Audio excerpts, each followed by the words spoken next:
Olá, mais um programa Saúde Agora começando. Desde já, muito obrigada pela sua companhia e audiência. Hoje a gente vai falar sobre corpos estranhos em crianças. Miçanga, milho, grãozinho de feijão, tudo que criança vai ver, coloca ali a mãozinha, pega, já vai para a boca, já vai para o ouvido, já vai para o nariz e acaba sendo um perigo, né, Vanessa? Quem vai conversar com a gente é a Vanessa Rocha, otorrinolaringologista. Vanessa, antes de começar a nossa conversa, muito obrigada, viu, por parar seus atendimentos e falar aqui com a gente. Eu que agradeço, Viviane. Obrigada pelo convite. Vanessa, quem tem criança em casa sabe que é um perigo. Explica pra gente o que acontece, por que os pequenininhos, tudo que vê, vai na boca, vai no nariz, vai no ouvido, enfim, vão colocando no corpo inteiro.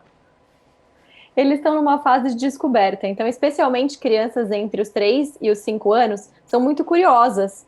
Então, às vezes, por curiosidade mesmo, elas acabam pegando alguma pecinha pequena, objeto ou até alimento e introduzindo no ouvido, nariz.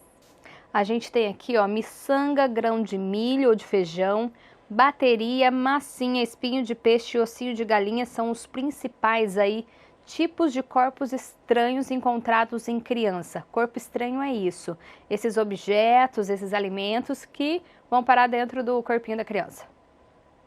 Exatamente. Na criança é mais comum esses objetos ou alimentos, às vezes os grãos crus mesmo. Agora, no adulto, geralmente esse acidente acontece durante a alimentação. Então, é durante a alimentação com algum peixe com espinho ou alguma frango com osso que acaba ficando um fragmento preso na garganta. E como que acontece? A criança vai, ela coloca mais no nariz, no ouvido, o que você percebe aí no consultório, nos seus atendimentos? Acho que tem de tudo. Tanto nariz quanto ouvido. A remoção ela pode ser feita tanto no consultório ou às vezes até com sedação no centro cirúrgico, mas é bem variado. Tem crianças às vezes que colocam até no nariz e no ouvido. Nossa, e aí o que acontece? A criança colocou aí um corpo estranho, e aí o que a mãe viu? Se a mãe vê, qual que é a atitude que ela tem que ter, a mãe ou o pai, né? O ideal é que ela procure um atendimento médico, então de preferência um otorrino, e não tente remover esse corpo estranho em casa. Porque o que acontece é que às vezes o pai já tentou tirar, a mãe já tentou tirar, e quando chega até o otorrino, a região já está inchada, já está machucada, e no final dificulta mais a retirada no consultório quando já foi mexido antes. Então a conduta é procure atendimento médico. Vale a pena ressaltar que se for bateria, a bateria é uma urgência. Precisa procurar rápido, pode procurar o pronto-socorro mesmo, porque a bateria pode causar danos graves. Até ia te perguntar isso, né? De tudo, assim, bateria é mais grave por quê? A bateria tem um composto químico dentro, então assim que introduzido em alguma cavidade, ela pode começar a liberar essas substâncias corrosivas. Então, no caso do nariz, ela pode provocar até uma perfuração do septo nasal, dependendo do tempo que ela fica dentro do nariz. No ouvido, pode perfurar o tímpano. E se deglutir, pode causar até perfuração gástrica, esofágica, por causa dessa substância corrosiva da bateria. Então, a bateria tem que ser retirada rapidamente. No caso de grãos, de pedacinhos de brinquedos, eles são inertes. Então, eles não vão, eles mesmos, causar um dano. Mas precisa ser removido de qualquer maneira.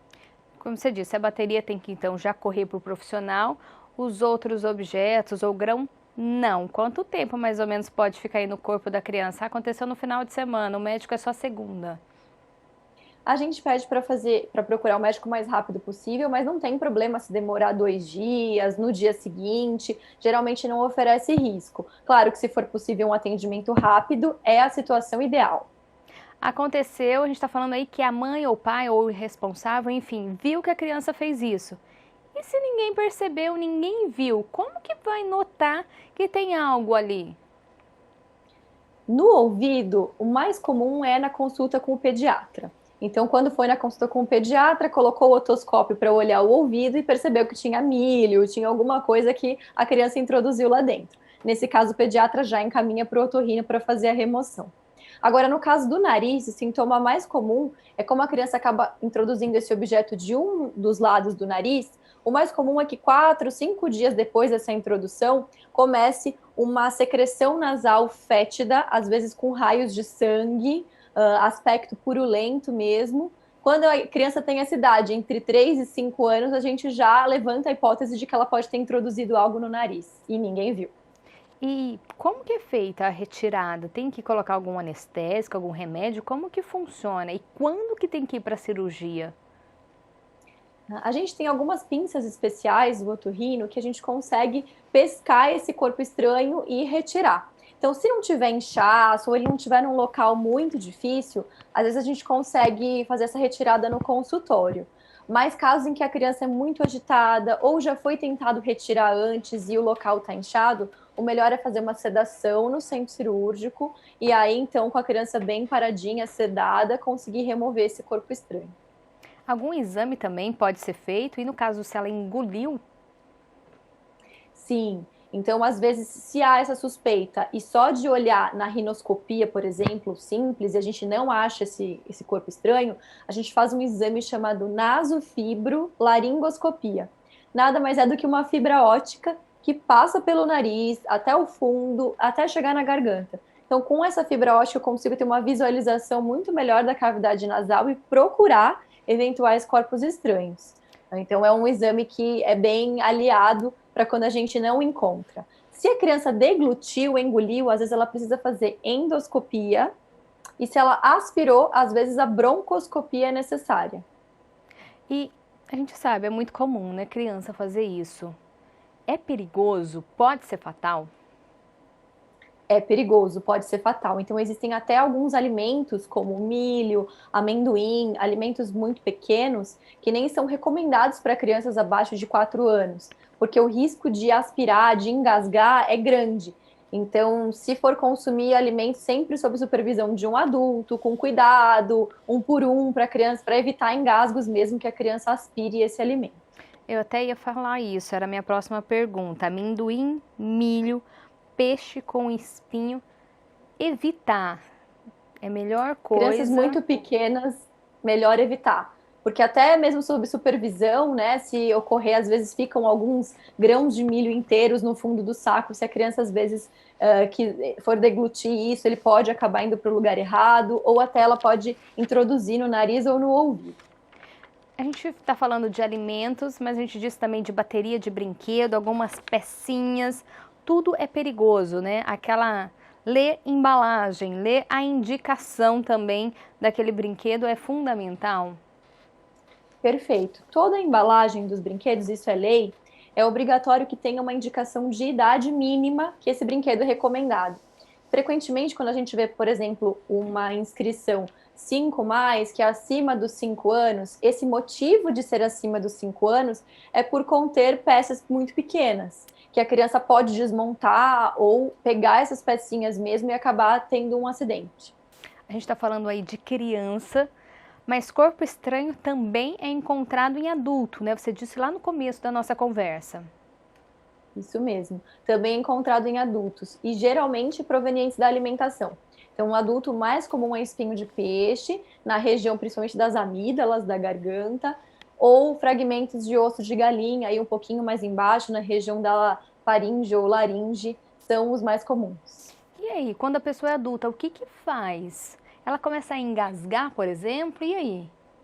Isso, ela tem engasgos, ela tem tosse, ela já tem essa sensação de corpo estranho mesmo. Então ela sente que existe algo na garganta. Aí a gente faz o exame da nasofibro, a gente olha a garganta e tenta pesquisar, detectar onde está esse corpo estranho. Adulto, geralmente, a maioria a gente consegue remover no consultório mesmo, com essas pinças especiais, com algumas curvaturas que conseguem abocanhar esse corpo estranho e removê-lo. Alguns poucos casos, onde, se a localização é muito profunda, muito difícil, também precisa de sedação. E Vanessa, quando a gente fala de adulto, tem muitas receitas caseiras, né? Ah, coloca o dedo, toma leite, miolo de pão. Vale a mesma dica? Não tenta remover em casa? Miolo de pão é popular, mas é melhor não tentar, porque é o mesmo princípio. Você pode machucar mais ainda essa região e causar um inchaço. Ocorre também, às vezes, de acabar deglutindo um corpo estranho, um espinho de peixe, por exemplo. A pessoa conseguiu engolir, mas esse espinho de peixe passou arranhando na garganta. Então, se ela acha que tem alguma coisa, vai no otorrino, a gente olha, já não tem mais nada, só o machucado. Mas na dúvida é sempre melhor olhar. Em adulto também é perigoso. Sim, então a gente pede para evitar, né, ter atenção quando for comer um peixe que tem espinho, sempre olhar bem, tentar limpar antes para não sofrer esses acidentes. Comer com calma, mastigar direitinho também são outras orientações importantes. Sim, com certeza. Para quem tem filho em casa, qual que é o recado que você dá, Vanessa? Acho que o recado é sempre ter muito cuidado e atenção com os brinquedos, nunca oferecer para a criança um brinquedo que não é recomendado para a idade dela, e no horário da alimentação, sempre fazer isso com supervisão, sempre evitando de oferecer para as crianças alimentos muito pequenos, que são possíveis de engasgo ou de introdução no nariz ou nos ouvidos. E para adulto, para evitar qualquer tipo de problema relacionado à alimentação? Para adultos, sempre mastigar bem os alimentos, evitar peixes com muito espinho, ou se for consumir, fazer uma limpeza cuidadosa no prato antes de colocar na boca. E também evitar o consumo de ossos, ossos de galinha, mastigar esses ossos. Isso também não é recomendado, porque algum fragmento pode acabar ficando preso na garganta. E acidentes, incidentes assim são frequentes.